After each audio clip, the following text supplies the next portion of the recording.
No fog? Are you aware that you have no fog here? It was a direct copy, wasn't it, from the Johnny Carson show where Ed would start off on the sofa and do a bit of banter and then move down the sofa as other guests came on, which is pretty well exactly what Peter did on that Joan Rivers show. My phone is hidden, I see. Your phone is hidden. Don't feel hurt. You're the star Right. of this show, can't It's you? oh. It was a serious piece of miscasting as I've ever seen. And all I could do was be horrified and feel sorry for Peter. You're very funny tonight, Peter.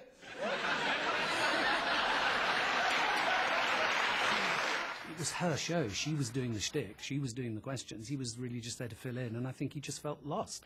I'm pleased to bring back your old partner, and I hope my new friend, Mr. Dudley Moore.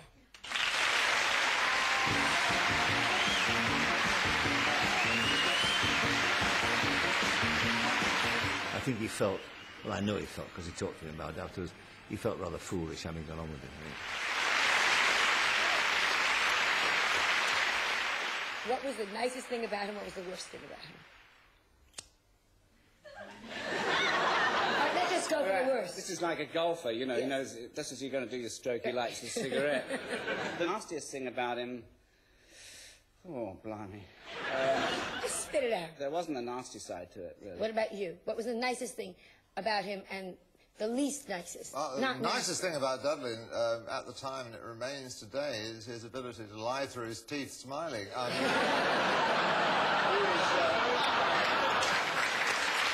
I think one of the problems that Peter had throughout his life, and it certainly started even when we were at Cambridge, was that because he was so funny, people expected him to be funny. So he was always on parade, as it were.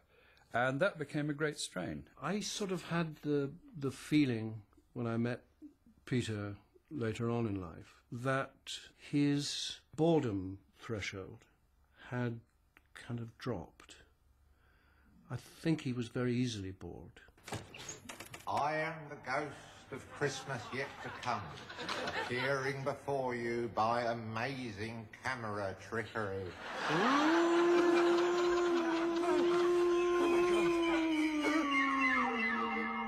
I think he was bored in the end. It's boring, isn't it, when you're not really doing what you...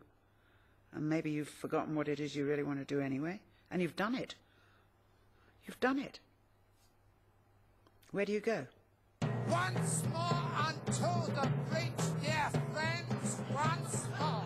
He did more sort of making jokes in private eye for the last years of his life than he did probably anywhere else, because it was something that he could come in and just spend an hour or a couple of hours doing. He was always a presence. You know, he didn't come in for months and months, and we used to joke, and you say, Cook been in? No. But then he would appear.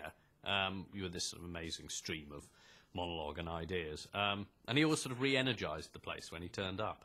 It was a fixed point in a turning world for him. I would sometimes go to his house, which was sort of tiles of cigarette butts and booze, and he would again go on rather incontinently about this, that or the other. Do you feel, as is sometimes levelled at you, that you have never fulfilled all your potential? I would certainly agree with you on that. I have never attempted to achieve my potential. What could be worse than to achieve one's potential so early in life? The real problem about genius is you've no idea where it's coming from or how to do it, how you've got the genius, but if it ever stops, you've got nothing left. If somebody who could make people laugh as much as he could was as desperate as he was, there's something very wrong somewhere in this person. Something he had no solace from being able to make people laugh. Operator, I want to call Manila Collect. Or reverse charge if you're watching in black and white. Thank you. He would leave long rambling messages late at night about various subjects that he was particularly obsessed about at the time. Marcos. Marcos, yes. If Peter rang you in the middle of the night, it wasn't for any particular reason. It was just we wanted to talk. Rooms 43 to 791. Well, there were times when he would pick up the phone and he would call somebody and he would go on, and I said, "You're D&Ding." Hey, what's that? I said, "Drunken dialing." And you could lift the state of emergency. It's been lifted. Oh, well, impose one. Aren't we all? Don't drunk and dial. We've all done it. It's not good. By this time, he was just playing practical jokes on people. You'd get messages on your answering machine, and it was different people. Sven in Swiss Cottage.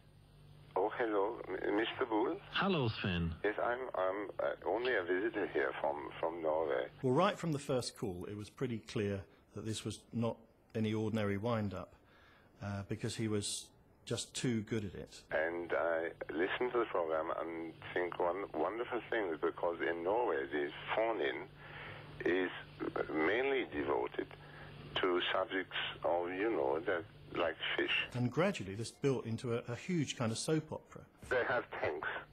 They have tanks as well? Tanks of fish. Yeah? Not tanks, armored tanks. Tanks of fish. I did start receiving postcards as well, from apparently from Sven. One of them was from Oslo, so he must definitely have either been filming or on holiday or something like that. Well, the very best of luck, Sven, and... It is up to me. It is, yes. It is up to me just to go out and say, look, I am alive, I am a man, I have a Macintosh, and I feel a lot more upbeat.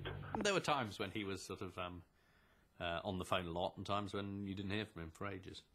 And I'm sure those coincided with periods of personal unhappiness, boredom, whatever, in his life.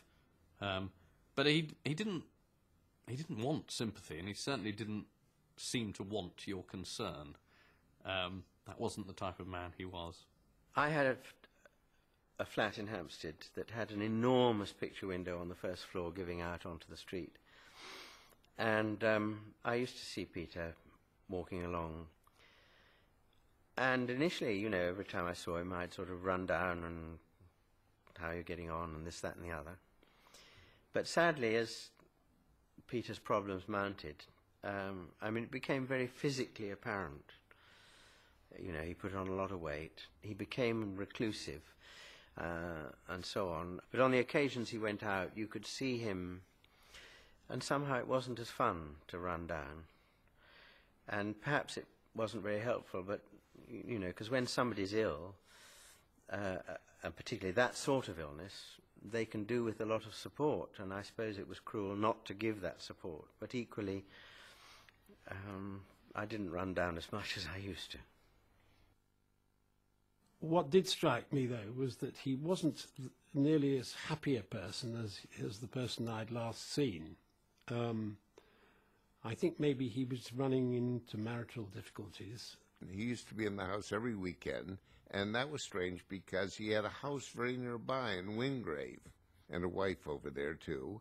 That may be the reason he came over to my place for the whole weekend. But he would... he met Lynn then, and subsequently, after he divorced the wife that was over in Wingrave, he married Lynn. His wife, Lynn, was very much responsible for making him a happy person in the last few years of his life. She was enormously supportive of him, and I think he'd sort of settled for life in a curious way in the last few years. Because I think, you know, undoubtedly for a whole period of time, his comedy had mainly been sitting in restaurants making a small group of people laugh, and he couldn't be bothered, he wasn't engaged by the process of going out and doing a stage show, making a film or doing a television. And ironically, in the, few years leading up to his death, I think he had become re-engaged. I think he'd got his interest back, and he was doing things that he wouldn't have dreamt of doing 10 years earlier. Oi, you! Superman's granddad! I can't hear myself think with you shrieking about like a rutted gibbon.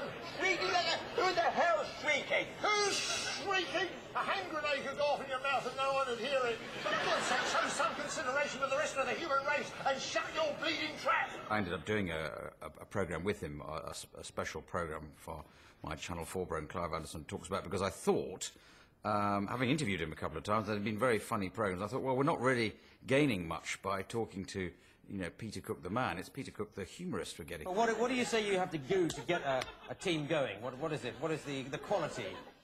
Belief. Yeah. Motivation. Motivation. Motivation, Yes. motivation, motivation. The 3 M's. Yeah. That's Peter just worked much harder than normal. on